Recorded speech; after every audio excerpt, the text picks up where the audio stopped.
Have you ever done a podcast, Elia? Well, no. Obviously, no. I've never done one not like this at all. either. It's a peculiar format. Yes, totally. No. No, but I'm curious to try this format. Yes, it's fun. It's innovative.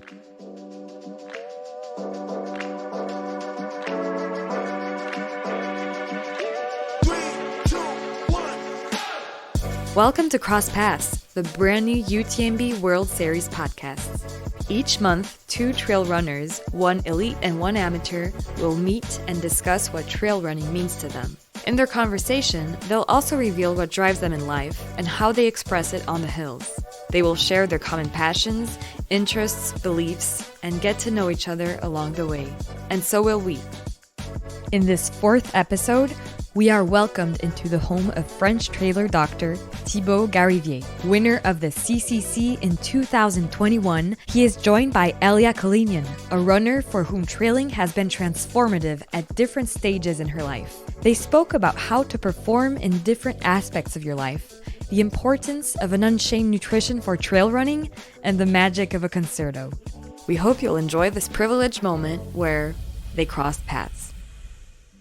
Salut Thibaut. Hi, Thibaut. Welcome home. Thank you for welcoming us. You have a nice spot in MC. It's my pleasure.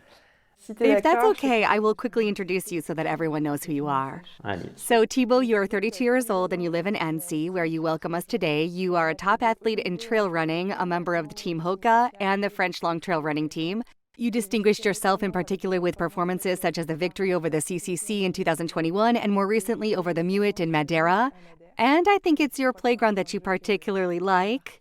You are also known for your strong mind and your unflinching determination. You have a humble approach and a deep love for nature.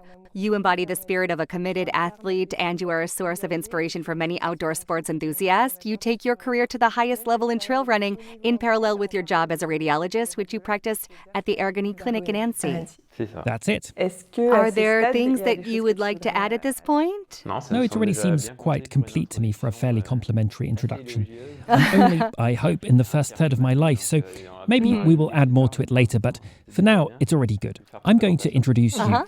So, Elia, you are 28 years old, you come from Chamonix. You studied in Sweden and then in Switzerland, where you obtained a master's degree in hotel management. 2 years ago, you gave up everything to travel for a year in a van with your boyfriend. On the agenda, Ireland, Scotland and Norway.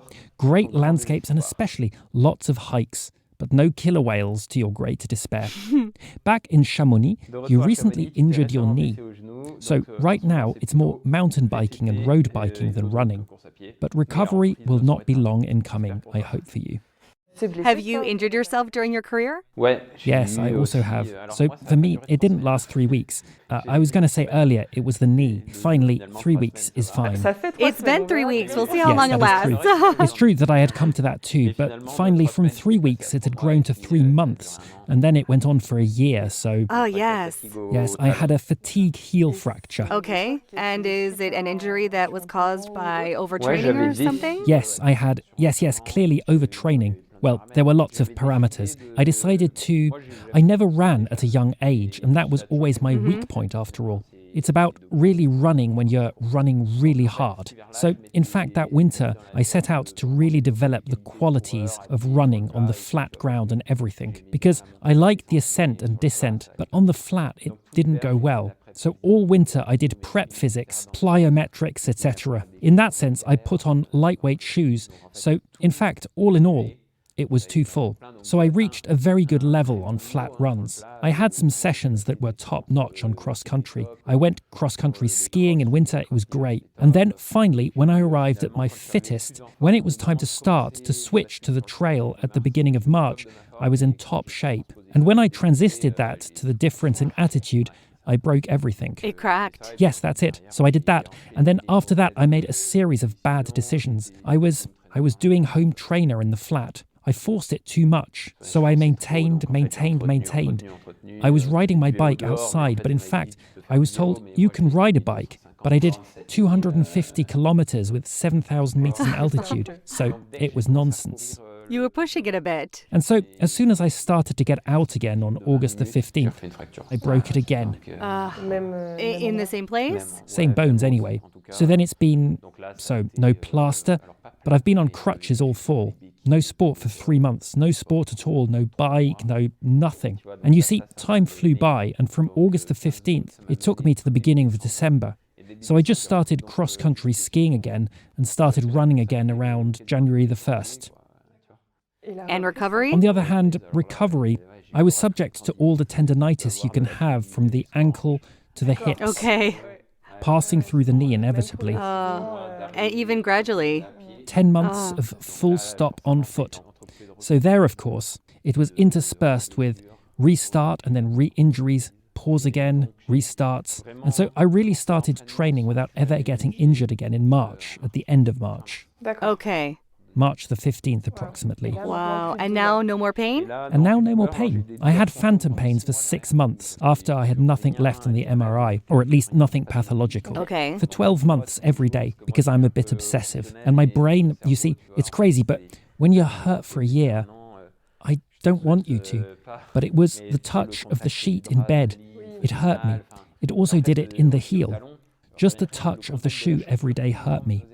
I went to work, it hurt when I was working, at least in my brain. Yes, and it's hard. I was going crazy. And so my brain felt that for 6 months.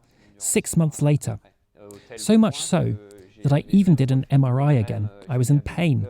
I did the selection race at the beginning of July, and so that's the year I won the CCC. So I did an MRI 3 weeks before the CCC because I felt like I had fatigue fracture again.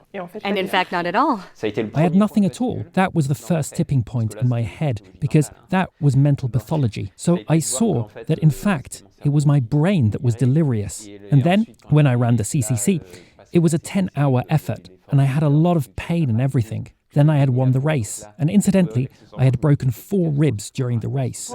During the race? Yeah. I was hurt elsewhere, and that was the end point of this injury. So finally, you see, March.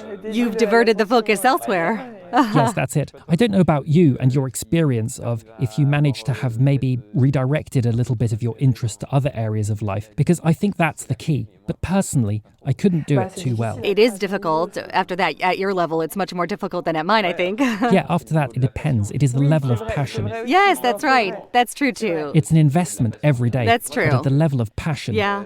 For me, I think that, you see, to draw this parallel, there are plenty of people who who train less than me and who have more of a passion for trail running. I have a passion for sport and performance. And you see, there are some, like you, I think, where you tell me when you're not doing trail running, you feel like you're wasting time. It is true. It's not like I that get for what me you at mean. all. It's the pressure level. It made me think, but finally, before, I didn't train. In fact, I didn't consider it training. I went to the mountains, I went with my friends, and I started training when I joined the Chamonix Trail Club, where things took shape. And then last year, I decided to train a little more seriously for my goal that was going to be the coming Sunday, next weekend, which was the Trail of the 8 Shelters. And so it was my longest for the moment. I have run at most a marathon, the Mont Blanc Marathon, and after I did a little more, but no more than 50 kilometers in general. So now I have been training quite seriously since October. Still, it's a good investment in time. I train an average of 12 to 14 hours a week. So with the job on the side, there it is. That was my personal commitment this year, and I was super fulfilled that way. But in the end, I still accumulated quite a bit of fatigue, and this short stay in the Jura ended in injury. But I take it well. I take it well. I started training saying to myself, in any case, what I am passionate about is training. And if the race is canceled the day before, yes, it won't make me happy, but I'm not going to make a big deal out of it. So when that happened, I was still not happy.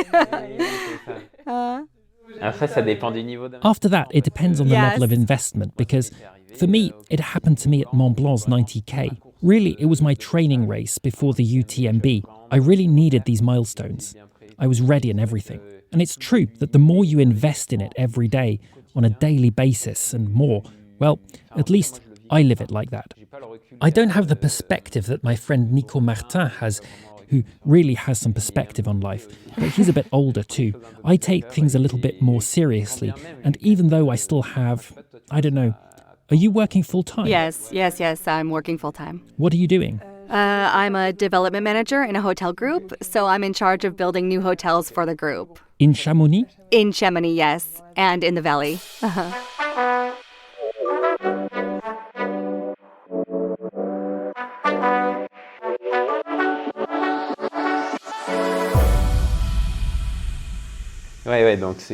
Okay, so it's more an office job. It's completely an office job, and I'm quite good on construction sites too, but yes, it's not a job where I'm very active. Yes, physically, but then... Yes, physically, but on the other hand, it requires... It's just half of something. That's it.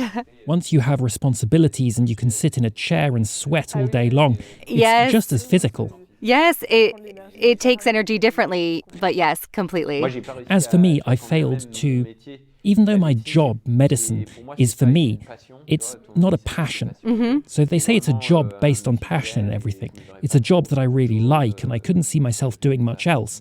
I had no other plans when I went to medicine. I didn't tell myself, well, maybe I would have done physiotherapy if I hadn't had the exam. But really, I couldn't see myself doing much else. And finally, I couldn't do much else when I've injured myself for a long time. So yes, I worked harder.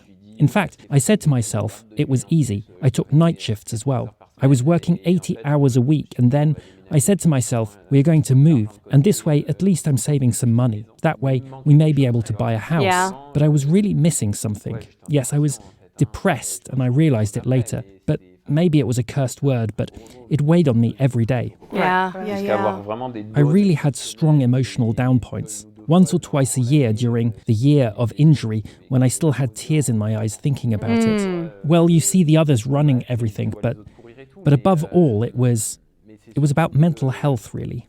Yeah. I don't think I'm hyperactive or, I don't always want to do something, want to add more. I'm fine, especially now as we age, as they say. I like to be at home and sometimes do nothing. I don't mind at all. Can you do it? Yeah, completely. But on the other hand, that was too much. I also made the choice to achieve a lot in sport. It was the choice of medicine or sport. It is nevertheless a choice that must be made. The choice of excellence. That's this one. I mean, in all jobs really, you can aim for excellence and you can do the job. And for me, there are plenty of times when, in my medical studies, I put a few barriers and stops for myself. I said to myself, well, now I am choosing to say, well, now I am not going to go down that road. You see, for example, now as a radiologist, you can do a few surgical activities. Okay.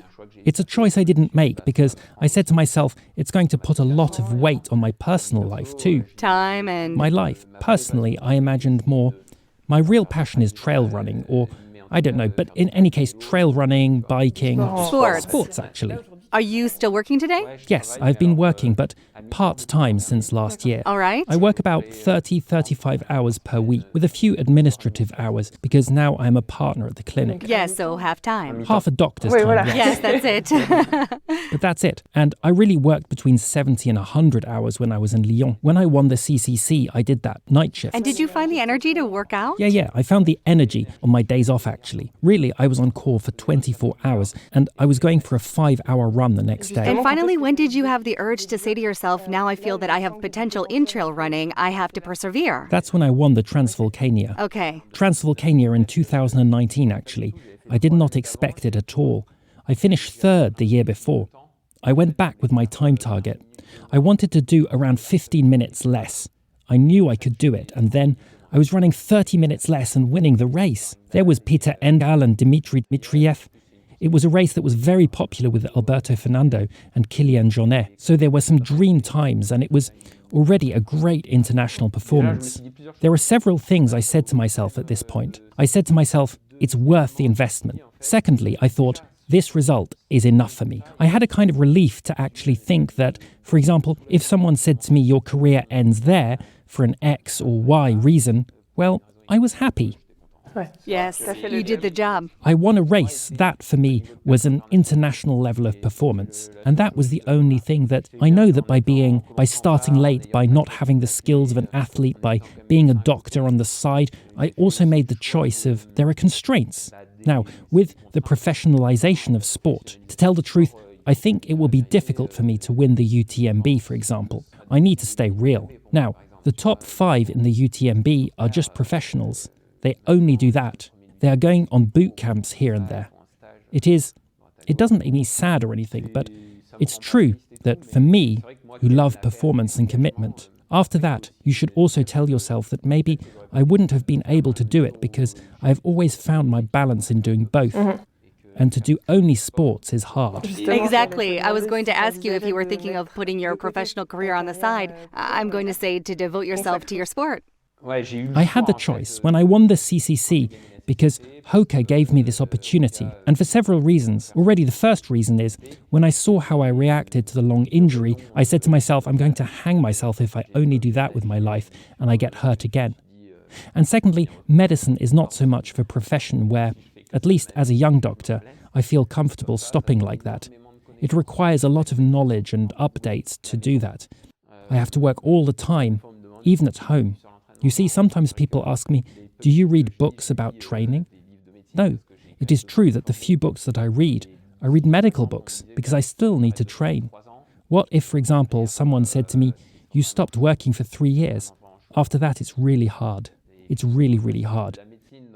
And well, after that, it's still medicine. It's not like if I stopped running. It only involves me. There is also medical responsibility.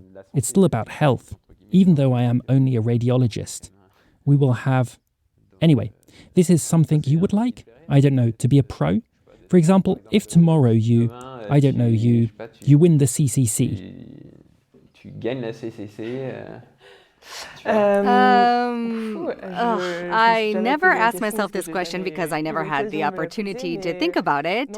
But no, I think that I manage things much better when I do several things at the same time. So here, for example, I work full-time. But I'm also training as a neuropath on the side because it also brings me personal balance. But no, to have a professional career, I think that I would also have pressure management where it would bring me things at this level. But no, I would need to have a balance with something else on the side, I think. After that, yes, I think on that point we get along well. It's always the just in case. I've always been quite precautious. And as you said, if you get hurt, so already as an amateur, when you get injured, it's still hard to live with. When you spend a good part of your week running and sharing that, and it's a real engaging passion. It gives you free time, huh? That's too much free time. Yes. No, you're right. We're using it for other things. We see family more friends, differently. And me, in my case, I am super happy that it helps me discover other sports. It's almost a gift. But in the case of complete immobilization like you, I think it's much more difficult to live with. Yes, really. Yeah. And do you remember your first race? It was Ventoux, Trail du Ventoux, you know? No, I never did it, but I see. It is nice to do. We are after the start of the season. It's hard. Yes, I know. That's the first one. Yeah. But yeah, first real trail, that was it. Okay. That or, I never quite remember in what order, but I did the Gap on Seam run also at the time. The long trail, I did one or the other. At home. Yes, because it was a journey that seemed giant to me when I saw it when I was a child. But yes, they are good memories. But again, at that time, I was still hooked on triathlon and it was... Did you make a lot of them? No, I wasn't doing much, but my objective really was to do the Embrunman. Do you know? Yes. Yes, of course, especially in Gap. So I really wanted to do that. And by the way, it was the Embrunman, the UTMB, and doing a Raid World Cup. Would you say that your race that you told me about, the Mont Blanc Marathon, it's your race, a little bit of reference on which you... No. No, not especially? No, not especially. The Mont Blanc Marathon is a good memory, but I felt particularly bad during this race and afterwards. I knew that I had a health problem, so I did not necessarily experience this race very well at first. But it motivated me in any case to get back in shape and to train for other races. And as I was telling you, until then, I didn't consider that I was really training. Yes. I didn't have a very structured training plan. Then that year I was well motivated. Now it is for this Sunday, but in the summer there will be plenty of other races.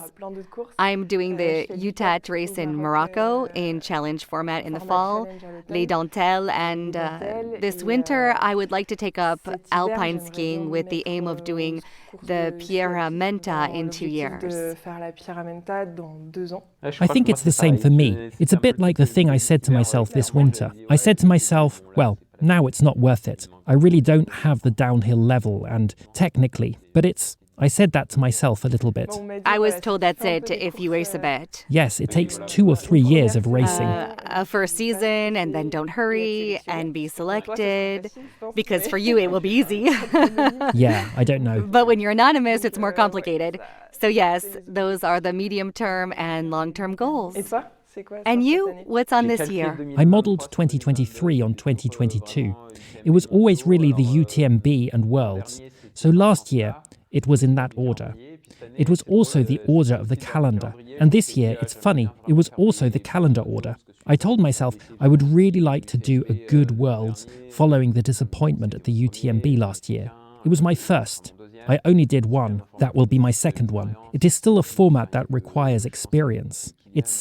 There is that, I think only Kilian, or almost, who finished a 100 miles race and who succeeded on his first try. It's true that successful guys are already at their 4th, 5th, 6th. So I think you also have to have the honesty to admit that. For me, that's not really a distance I'm heading towards. I like to remain efficient over slightly shorter distances.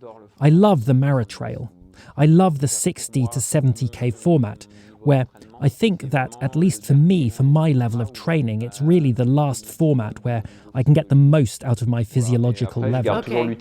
But after that, I always keep the UTMB. What I like is the challenge. So you see, me, really sport, I always see, so that's an advantage and a disadvantage. It's a bit boring, but I really see it through the prism of performance. Do you see the raid, for example? Now, it's just fun, the bike and everything, because also maybe I don't have the skills. You put me on a bike race, I can't go down like the guys, so you're out of the league right away, there is no question. But really the trail, what I like is the involvement, the progression, the confrontation, and really the competition. That's what always drives me and what I respect in this sport. It's really performance. The guys who do 300 kilometers and everything, 1 ultra per week, that's not something that excites me at all. You will always find more. Really, human beings are made to move and made to walk from January the 1st to December the 31st without stopping. Everyone. The guys showed it. There is still a guy there who is going to cross the United States in one direction on foot and the return by bike. You can always do more. But for me,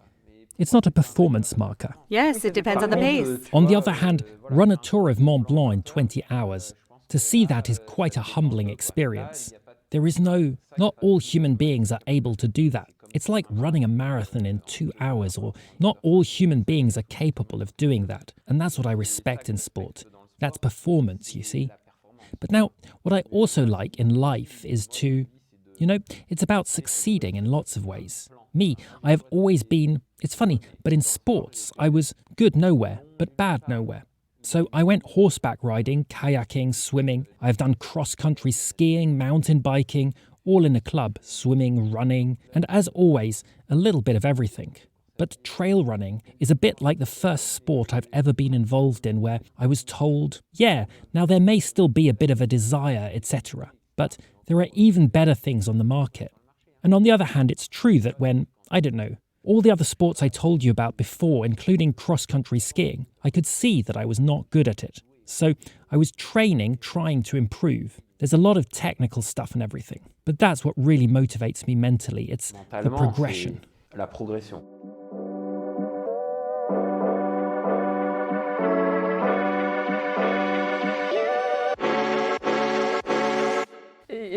And on your 2022 UTMB, you said that you were disappointed. Are you disappointed with the ranking, or are you disappointed with the race management, where I think you left a little bit faster than you thought? Yes, I am disappointed in everything, actually.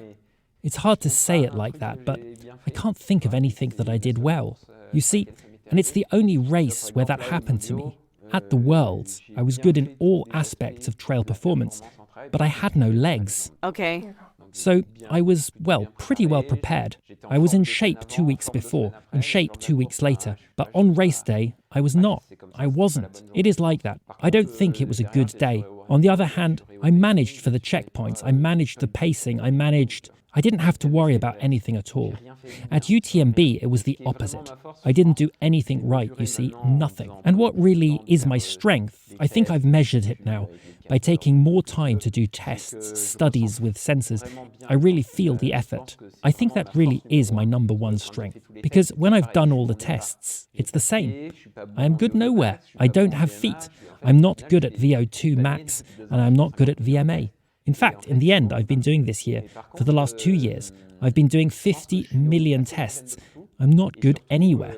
But on the other hand, I think I'm quite homogeneous everywhere. And above all, I really have pacing. I can manage the races. And I didn't do that well at the UTMB. I made checkpoints mistakes. So it was a succession of bad decisions. I was a bit overwhelmed by the magnitude of the event. I also mentally approached the race calmly. I was quite serene. I had done mental training. I was going to ask you if you do prep regularly, or was it really for this purpose? Yes, starting last year, I had implemented regular mental training sessions, especially for UTMB, because in a fairly basic way, like all athletes, I saw that as a weakness, the fact of getting closer to a mental prep. I said to myself, now, when you start doing mental prep, it's the end of your career. And because in the past we observed a lot of athletes performing at Olympic level, and then when that stopped working, they were going to turn to mental prep. I think mental prep is indisputable. It is a real factor in performance. But what happens is that, since it is recent, we realize that high-level athletes... You see, I was listening to a podcast with... It was Florent Manadou, I think, or Fabien Gillot. I don't know anymore. We're all doing mental prep. The guy who succeeds at the Olympic level, it will improve him, but he did 90% of the job compared to a normal person. He really has this superiority there. The organization, this mental scheme. So I tried to go find these little pieces, saying to myself, well, yeah, I have the reputation of being tenacious, of being mentally strong enough and all. I realized that I was doing things well. And then there were other things that I was not doing well, especially for the UTMB. Doing mental prep has really relaxed me. I really had very, very little stress. Before the race? Yeah, actually, looking back on it, it was pretty negative because, I think it's good to have a little apprehension. Yes, there's good stress. You have the good stress, that's it. And I think I actually had pretty good stress.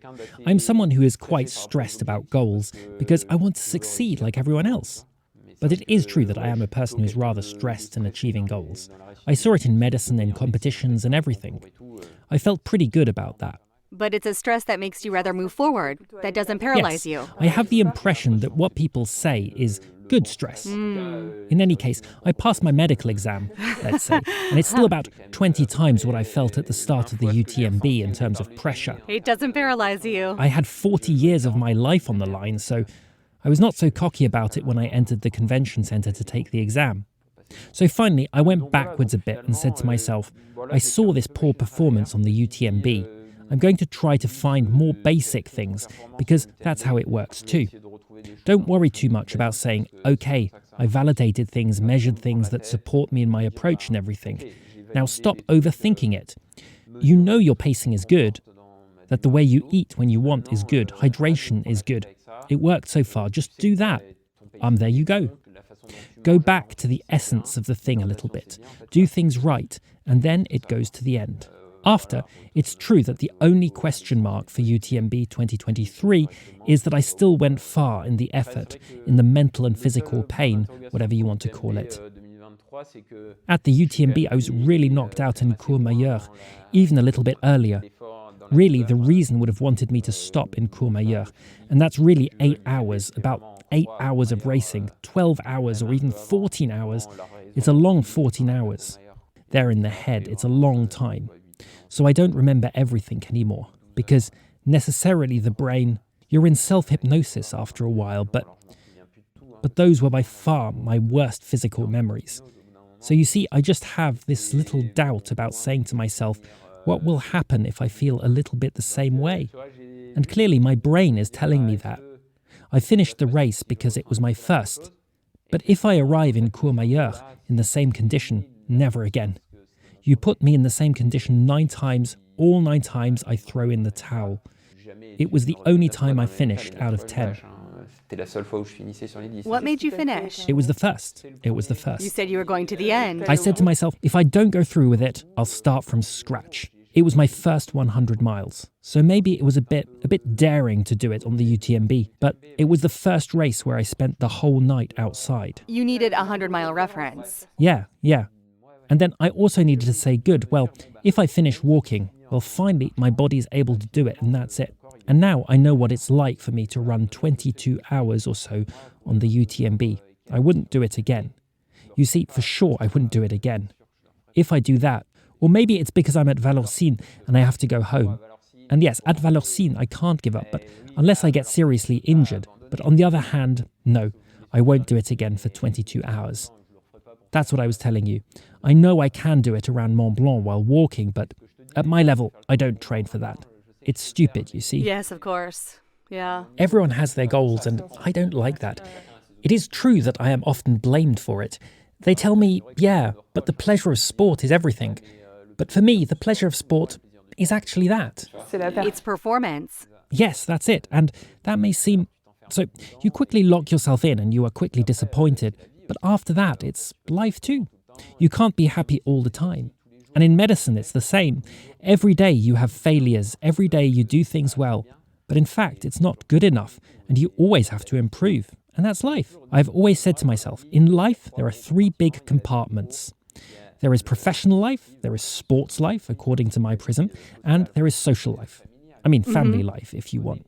I don't know anyone who succeeds according to my criteria, anyone who is an Olympic champion, who is happy in their family life, and who is, I don't know, who has kind of an important job. You see? It takes incredible investment. Yes. Yes, necessarily, just in terms of And time. who succeeds? It's complicated. Yeah. But I think it's possible. In fact, I think it's about the same level of performance as running 2 hours 0 in a marathon. You would like to set the cursors to max on all 3 compartments. Max and everywhere have a balanced life. If I end my life now, I may have some for the rest of my life. I invested 80% in medicine, maybe 15 in the trail, and 5 to 10 in personal life. You also see people who have social or professional lives that go beyond what you can do in sport. And I think that's cool. I don't know if you, on a mental level, are you doing prep, or is that something that speaks to you? I don't do prep, but it's something that speaks to me, and so I try. Like you, ideally, I would like to have all the cursors at the same time on all compartments, and I would tend to try to do that, but I tried several times. I tend to do things to push really hard when I choose to do something, to go all in or even too hard. So not in performance, because I may not have the required qualities, but at least in volume. It brought me to in extremes in every sense, with anorexia, overtraining, burnout. So on one hand, it's great because I've learned lessons about each chapter, but now I have a little more vision. Moderate, exactly. A bit more moderate. That's what I'm often told. But it's tempting. Frankly, it's dreamy. Yes. After that, you have to find your safeguards, but yes, it is the work of the mind. And when you love, it's also passion and draws to you to the extreme. When you love your job, when you love sport, you say, no, I can't stop there. I can do better. And for me, it's always I can do better, or maybe I was confusing I can do more and I can do better. And today I'm trying to say to myself, try to do better, but not necessarily more. But it's a switch that's not easy to learn, and I'm still in... It's the story of life, I think. I think it's just about getting to... I do exactly that, to be able to do better, but not more in order to stay balanced. And also discover other areas.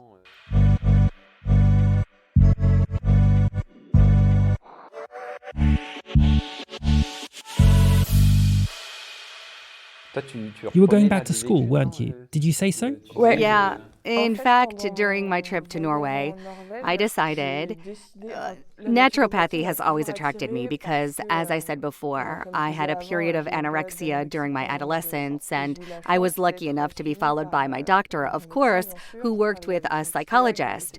And this psychologist was working with a naturopath. And the complementarity of the three, I found it really extraordinary. Each one brought something different. Medicine was about safeguard, control, and not necessarily fun things like weighing, medication, antidepressants, etc. The C more about understanding the mechanisms of why, how, and the naturopath meant a lot of listening and giving little advice on a daily basis to live better, to be more serene with yourself. And I always kept that in mind. I studied at the same time without thinking about it. And during my year of travel, I said to myself, hey, this is something that interests me more on a personal basis. Yeah. In addition, naturopathy means nothing. It's not a degree. I don't know too much about it. Well, I know, but it's not too much of an area that... It's a bit opaque. In any case, my vision is to bring people to their best level of vitality through the management of sleep, stress, physical activity, and diet. For that, there are plenty of tools, but my vision is not all that alternative to conventional medicine, but rather complementary or preventative. I chose a very Cartesian school in any case, very Cartesian approach. And today I am passionate about it because I love nutrition. So already that was what I was doing in my nutrition degree, and it would have taken a hell of a lot of time. I wasn't necessarily sure if I wanted to work as a dietitian afterwards, so I chose that which was more global and which brings me a lot personally and all the techniques for managing stress and sleep. And so you make links with your practice. Do you necessarily use it? Yes. I had explored breathing a bit. I thought that was interesting. Personally, it's fascinating. It's a balance that I would very much like to maintain. I think that at the same time, sport will awaken these consciences. And then I find a holistic approach to life where you sweep away all the facets from well-being to performance, where finally you have a lot of drift. You tell me about wellness sport and finally maybe sport the way I do it, but even more so at high levels. Well, I don't know, an Olympic swimmer, for example. I think of them. It's so much self-sacrifice and self-discipline that it's clearly becoming a disease. When you see, I remember all my psychiatry chapters in medicine. We fill almost all the boxes for mental illness among top athletes. So you should know that. And you exactly talking about things that are a bit more personal. What role does your partner Charlotte have in your training cycles? And even on your races? On the races, of course, it's a pretty down-to-earth role, supporting stuff, as basic as assistance and everything. It is necessary, but it's true that it's nothing compared to everyday life, where I think it's actually the same for everyone. It's the same for you. It's the same for someone who is committed to their job. It's just your life companion, and that's what I said earlier, it's the basics. It's as important as that. So for me, it's just 33% of life. Well, yes, there are some who will say, no, for me, it's more like 70%. She may take it the wrong way, but in fact, it's huge. What that means to me... Be careful what you say. We train a lot like everyone else. That means making progress on a daily basis. She's a little bit more steeped in stress. Me, I get a bit tense sometimes with big goals and everything. That means that I will never again know the stress levels that I had when I went to take my 6th year medical exam, where I was transparent. For me in sport, there is no stress. It's not stress because there's no pressure. There is no performance pressure. I don't have to succeed. I want to succeed. First of all, I don't need sport to live. It's something I want, but it's not necessary either. It does make it lighter though. When I was going to pass the exams, I said to myself, you have 40 to 45 years of your life on the line.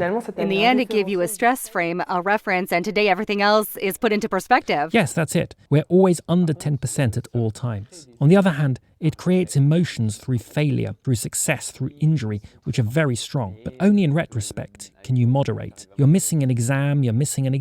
For 40 years, you missed the exam. I'm going to say that won't stop you from being happy in life, but if that's really what you wanted, that's what I really wanted to do. I wanted to do radiology. I wanted to go to Lyon. It was really the top of the rankings. Nothing else was possible. You're not allowed to repeat. You're not allowed to retake it a second time. So it was not possible. I didn't want to do anything else. It really is the cliff. You go or you don't go, but it's binary, that's clear. There was no compartments there. Coming back to Charlotte, it's true that she really helps me in daily life and everything. And then afterwards, maybe she's feeling a little bit more tense about the results and all because... But sometimes stressing for someone is worse than stressing for yourself. But that's it. Because we're not in control. That's it. I don't know, for example, you are, in terms of your boyfriend... My partner, he motivates me a lot. He is much more focused on performance than I am. At this point, I think we also balance ourselves a bit. He gave me his performance side by also giving me confidence in my abilities, and I gave him the more contemplative side. Today, we really have become complementary in this area, and it really makes me gain self-confidence to allow myself to think about performance. For me at my level, and to allow myself to start races and say to myself, well, it is possible and you have to give your best. And I'm not here just to talk.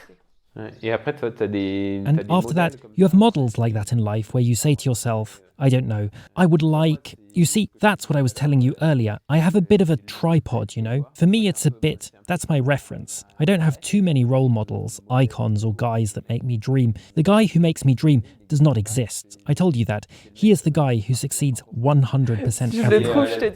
If I find him, I'll tell you. It's the UTMB index 100 in all three areas, and therefore we are already unable to do it in trail. At the same time, the three domains? All three domains must be at 100% simultaneously? Yeah, it's the perfect human being. It's getting complicated. No, but I'm not much of a groupie either. There are a lot of people I admire, but I'm not necessarily a groupie. Yes, you're going to find a little bit in each. Yeah, there are many, many people who inspire me, but I don't worship anyone. Afterwards, I said to myself, the people who inspired me, who really made me want to do sports. And I remembered that as if it were yesterday. I was at my medical desk. It was my first year, and every day I saw my friends who were training in sports. It was the first year after high school, and I was like an idiot at my desk in Marseille in front of my wall, learning my stuff by heart. And there for dozens and dozens of hours, I was saying to myself, but... It caused frustration. And they gave me the most. Yeah, that's it. That's it. That was really them. It was really through them that I said to myself, given what they do, I want to do it. I will do it, really. And I swore to myself, and I swore to myself. And in fact, you know, when I stopped medicine, and really, when people say that I have a great mental strength, I don't think I have a... Yes, I have a mental strength, but when you're already doing trail running, we all have a bit of willpower, you know? It wasn't too much mental toughness. It's more about envy. With mental preps and everything, they asked me, what are your intrinsic motivations? I don't even ask myself the question. I don't ask myself the question whether or not I want to be the neighborhood race, the UTMB race, or, do you see? Yeah. I want it. I want it. And I want to be at the finish line. I want to win. Giving up is not possible. I never gave up. Well, I gave up once when I almost died, I think, at the Grand Raid de la Réunion. I was so sick. I was 20 minutes up front. I was downhill. I couldn't even get off at the next refreshment station. What was it? Nutrition or... Yeah, I think it was dehydration from outer space. Okay. So I lay on the tarmac for 1 hour and... KO. Yeah, for me, motivation is not something that... It's not linked to any particular point. No, not at all. It's yourself, it resonates in you, period. Yes, that's it. In sport, motivation is the essence of sport. Yeah. And that's, as I said, Charlotte and I were talking about it the day before yesterday. We were saying, when I want to stop, I stop when I want to stop. There's no pressure or anything to tell me, I do this for fun, and it's too hard. Yes, it's hard. Some days, I don't want to go. But it's also normal. Some days I really don't want to go there. I trained under the rain by bike all month of May by myself. Well, that pissed me off. In the morning, it bothers me. Then in the afternoon, well, of course, I'm happy. In addition, I work and I am simply not chained. We are not in the gulag. If I want to stop, I stop. Basically, it gives you something that resonates in you. Yes, that's it. Yes, that's it. And above all, it's self-discipline. It also gives the respect I have for myself. I think to respect yourself is to fulfill the contract you signed with yourself. Yeah, I think you're totally right. It's self-discipline and self-respect to do it just for yourself, actually. Yes, like you said, I don't have an idol either, but it makes sense what you say to be inspired by people around us and to create a certain frustration that makes you want after, that creates the desire to. People tell me all the time it's unhealthy. Well, no, but finally, if it resonates in I you, built myself in frustration, so you it see. can also give beautiful things. So anyway, I need to re-injure myself. Every time I say that to myself, I tell myself I need to get hurt. It's because I hurt myself one year, I come back, then I win the CCC. I would have to find something else. That's a lot. But now I can't hurt myself anymore. Yes, that's where you really see the mind. I think it's there. So I turned the problem the other way around. I said to myself, am I not mentally weak? You seem to need that to go for... Because when I won the CCC, well, maybe I was just in shape. I was everything you wanted to be, but it's happening. There is no problem. It's crazy, and that's the power of the mind. That's where I felt, really the intrinsic mind. Really not the surface of, I want to succeed, I want to do sports, I have fun performing, where really... Mais ta motivation, elle reste But does your constante, motivation remain constant, that strong? le fait que tu te Or sens does the moins fact that you are frustré, less frustrated also make you a little less motivated? After that, I think that's how I draw the parallel with plants. A plant, it needs to have a bit of stress to make good fruit. Yeah. I see myself a bit like that. It's that where I have performed better so far is when everything was tense. You see, I was working a lot. It was challenging. Now you see, I'm a bit comfortable. I go home, there is the pool, I work part-time, I can train during the day, and when it's not as hard, I become the tomato plant that grows with its feet in the water under the greenhouse. Yeah, actually, well, that's my coach who says it. When you gentrify like that, you can't make a breakthrough. It's complicated. After that, it's the evolution of life too. Do I want to get back to the weeks that... No, I don't think I would even be capable of it and everything. Now, when I work until midnight and the next day I have to wake up at 7 a.m. to train, I feel tired, you see. Before, I used to train 15 hours and did 100 hours a week in the hospital. It's not about doing that anymore. Ah oui, je te rejoins là-dessus. I agree with you on that. Yeah, busy periods at work or when I have a lot of things happening in my personal life all the time at the same time. In the end, it's where you find the most efficiency, the most motivation, and where you feel completely alive. And there are times that are a bit quieter, so it's more quiet. Do you have other hobbies outside of... Yeah, now you're studying a bit. J'étudie. Yes, I'm ouais, studying, après, and j'adore cuisiner. then I love cooking. J'adore, Yes? Yes, and juste I passer just du temps, generally love spending time globalement dehors. outside. Donc, Okay. Or even just hosting people at home. From the moment it's outside, it can be just a bivouac 5 minutes from the house. I'm the happiest in the world. Yeah, simple things are good. I think that's what we're looking for more and more with the acceleration of society. Yeah. So when you don't run, do you have other activities? j'aime I really beaucoup like la cooking, cuisine. and otherwise I read quite a bit. Okay. We have had a bookstore in the family from generation to generation for 90 years in Chamonix. Okay. By necessity, I still read a little bit of everything. This year, it's more academic with studies. So it's more about books with the digestive system and sleep at the moment. It's less... Okay. It's informative, but super interesting. But a little less literary, so here goes. And you? My hobbies are...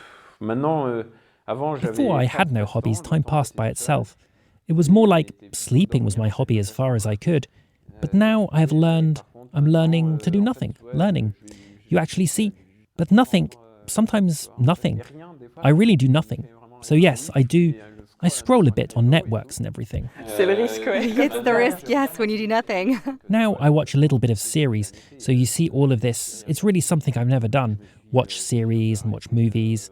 I stopped at Titanic in terms of filmography, but I am not an outlandish cultural sensibility. And besides, it may be the fourth compartment that I don't consider enough. On en a We trouvé un found autre. another one. Considering 4 compartments would allow me to have more stability. Et musique. And music? Are you a little musical? Do you make any? And no music. I did some. I did 10 years of it. In contrary to everything that is usually done, I played guitar, and what I liked was music theory. I was at the Gap Conservatory, and I finished my studies in solfège, and I asked to stop playing guitar. So the director of the conservatory, he had never seen this. That's rare. So I stopped playing the instrument and finished studying solfège. It's original. Yeah, that was original. These were also the first times when I felt a bit of pressure in life. It was the conservatory exams anyway. Yes. It's really from my childhood memories. Yes, going to take the end of the year exam at the conservatory. You are alone with your guitar. There is a jury of 3. So yeah, But I enjoy music. But at first glance, classical music is not at all something that excites me more than that. You see, I'm not as calm as that, but... And really, it gave me. It's always the same when you don't know or like a field.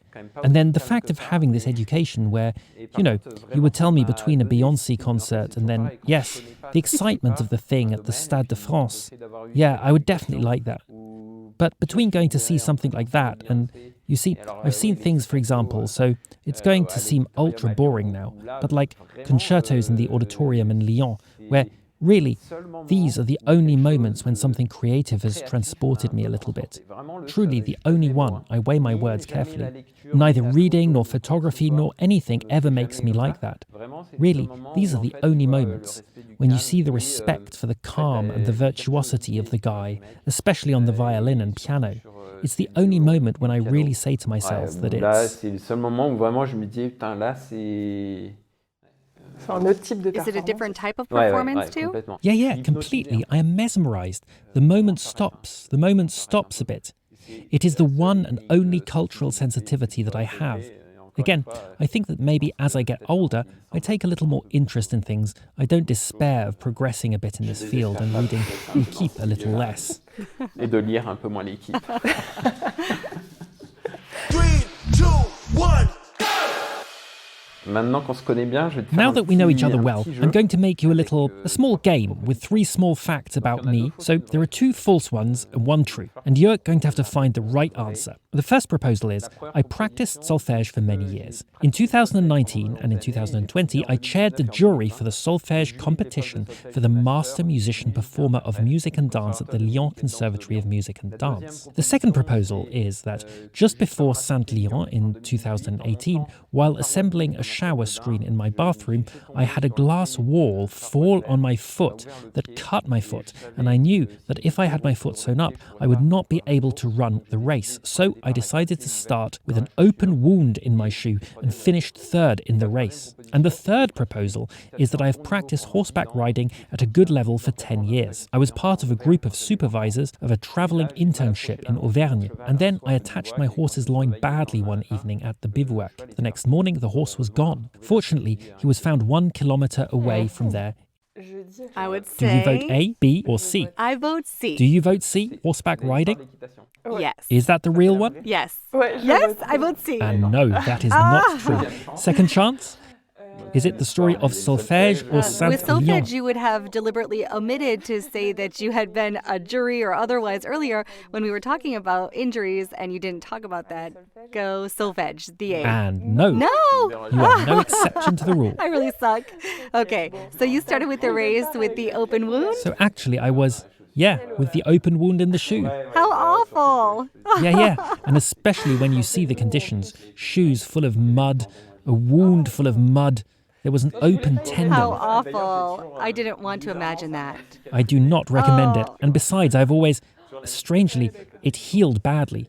So you see, we will have the scar next to the tendon. I didn't want it to be that one. Luckily, I had no complications. Voilà, maintenant je... Well, that's it. on Now va we're going to changer pour- switch seats. It's me asking you questions. Go on. The first, I am an absolute fan of cherry clafoutis, and last year when I left for a long outing, I had nothing left to eat, so I took a piece of it with me in my bag, and after 15 kilometers, I bit into it and almost choked on a stone. The second proposal, during my gap year, I spent a lot of time in Norway with my boyfriend in Bergen on the west coast. We sat down in a cafe and Kilian Jornet and Peter Endal sat next to us, who had just finished the Bergen 7 mountains. a journey that consists of crossing the 7 hills that surrounded Bergen in one day. When was it? Last year. Okay, I tried to think about the time frame, but in fact... That's thoughtful. And the third is that I am the daughter of a guide born in Chamonix, and I have never been to Mont Blanc before. Now I'm hesitating between number 2 and number 3. I'm going to say number 3 because I think Kilian did Bergen this year, but I'm not sure. Well done. Is that Yes. it? Yes! What an achievement. Well done. Good deduction. I think it's the temporality because I wonder if Kilian didn't do it this winter, like January, February.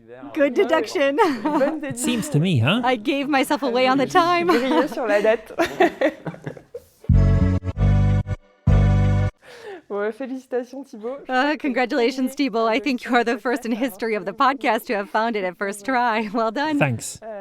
Now, if you don't mind, UTMB has asked its community what questions they would like to ask you, and I'm going to be the spokesperson for some of these questions. The first question is a question from Joe. What is your training routine during the week leading up to a race? Alors, c'est d'actualité. It is current. Yes? It's simple and sober. The volume is quite low. Over a week of pre-race training, I expect to do between 7 hours, approximately 7 to 8 hours of training. There will always be a bit of cycling, and then after, a little routine. I go for a run about 3 times a week. I always rest 48 hours before. Tu fais plus rien. You don't do anything else? And I still jog. Everyone has their own recipe. And in terms of nutrition, is nutrition very structured or is that rather intuitive? No, it's quite intuitive, and so I got advice on specific things. For that reason, I am really lucky to have Charlotte, who likes to cook and who makes me eat fruits and vegetables. But because it's true that it was a lot of pastas, hams, and then no fruit, on the nutrition side, it's true that I'm a little bit more careful about everything, about alcohol, etc. Yes, quite intuitive and... But no, nutrition is more like, for me, it's really something I really enjoy eating. Agreed. I eat a lot. In my opinion, Yeah. it is rather a factor of performance in sustainability. But you don't weigh everything, you don't measure No, grams not of at all. carbohydrates. No, not at all. Yes, on the race? So yes, a bit on the race. I measure things a little bit, but no, not at all. I really eat a lot more than a lot of... That's why I am more a tall stature, a heavy runner, I would say. But I eat well. High quality and intuitive. I'm going to move on to Mary's question, which is how do you divide a race? So the main principle of racing is that you have to get to the middle of the race without it being hard. So I tried to respect that. After that, of course, I go from checkpoint to checkpoint, and the longer the race is, the more I go from checkpoint to checkpoint. Then in short races, there is much less management. There is not all this organization of pacing and everything. So on races of up to 30 kilometers, it's really almost maximum on just about all sections. On the marathon, there was already a little bit of pacing, and now I'm doing it a lot on feeling. So a checkpoint in the middle of the race to see if you are well. That's it. And from checkpoint to checkpoint, I know I'm getting through the stage. After that, of course, there are some points that are a bit essential. It's true that for Courmayeur at UTMB, it's really a key point mentally. The beginning of the night too, at Notre-Dame de la Gorge. Then after that, I haven't really experienced too much the mental snags at the end of the race. On the second part of the race for me, it was just in Chamonix, and then in a fairly linear way, go there like that on the UTMB. Hopefully we'll see this year. And a final question from Camille. Is it an advantage to be tall at trail running? Well, that's a long debate that I regularly have with Nico Martin, Oh, yeah? who thinks yes, and I always prove to him with A plus B equals no. So now I'm starting to have about 1 million arguments. But no, in endurance sports, being tall, but especially heavy, will never be an advantage, for 50 million reasons. So it's better to be small and light. You consume less, you eat less, and that's it. But what you really need to understand is something that I personally understood very early on, and that seems obvious to me, which is we boys still have fewer problems than girls. It's that you have to eat in astronomical quantities at all times during the race, before the race, after the race, and that's the number one factor in performance. Because having talked a lot with, for example, top triathletes, some guys still tell you that trail running is really an extreme sport. Extrême, quoi. Energy consuming. Extreme everywhere. You are destroying yourself. And that it is complicated to recover from efforts. It's eating, sleeping, L'effort, c'est manger, dormir. Ouais, c'est Yes, ça, is this your post-race routine? and drink. Yes, that's it. I eat, I drink, I sleep.